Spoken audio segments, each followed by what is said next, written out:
السلام عليكم مقالكنا maanta waxaan kaga hadli doonaa ninka ugu nasiibka badan dunida oo hadii aad qisadiisa maqashid aad dhigaha fartagashan dootid ku soo dhawaada muuqaalkana maanta ninkan awjeedin waxa lagu magacaabaa Frank Selleck wuxuu dhashay sanadii 1929 hadaba qisadiisa la yaabka iyo afkala qaadka leh halkan ayay nooga bilaamaysaa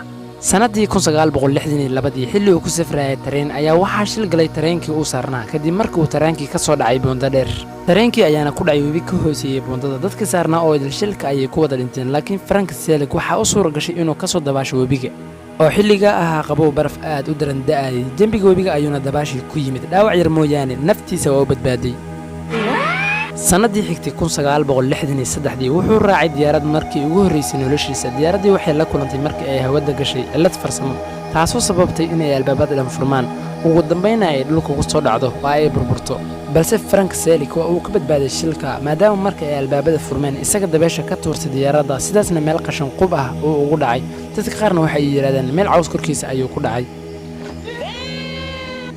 saddex sano kadib maxaa dhacay sanadii 1966 Frank Selleck wuxuu soo raacay maalin bas kamid ah baska magaalada ka dhex shaqeeyay xilli baska uu dul socday buunta dul martay webi magaalada kala qaybsha darawalkii baska ayaa xakameyn waayay baskii taasoo sababtay inuu baska uu faraha ka baxo kana dhaco buundada halkaas waxaa ku dhintay 4 qof laakiin Frank Selleck waa uu ka badbaaday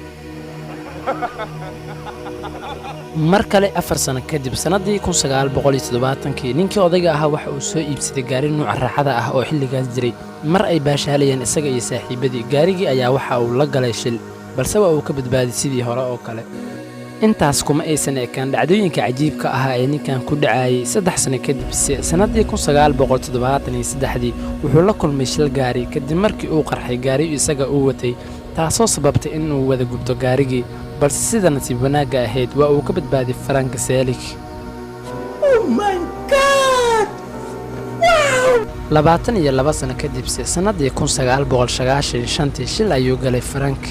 kadib markii ay isku dhaceen gaari isaga uu watay gaari weyn laakiin isaga waa uu ka badbaaday shilka hal sano kadib sanadii 1996 isaga oo wata Frank gaarigiisa xilli habeen safar uu ku jiray waxa isku dhacay gaarigiisa iyo gaari kale isku dhacaas oo sababay inuu ka baxo muraayad hore oo gaarigiisa balse dhacdada la yaab kale ayaa ah in Frank aysan waxba gaarin waa uu ka badbaaday dhacdadaas 9 sano kadib sanadii 2005 Frank waxa uu ka qayb galay barnaamij baqtiyo nasiib ah waxa uu ku guuleystay waraaq ay ku jirto 1 milyan iyo 100 kun oo dollarka Mareykanka ah haddaba daawad misleedahay ninkan nasiib badan ayaa dunida soo maray mise soo mari doona haddaba haddii aad doonayso inaad ninkan xogo intaan ka dheeriyahay ka ogaato ku bar magaciisa baraha Google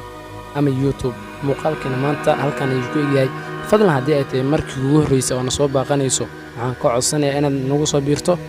mahadsanid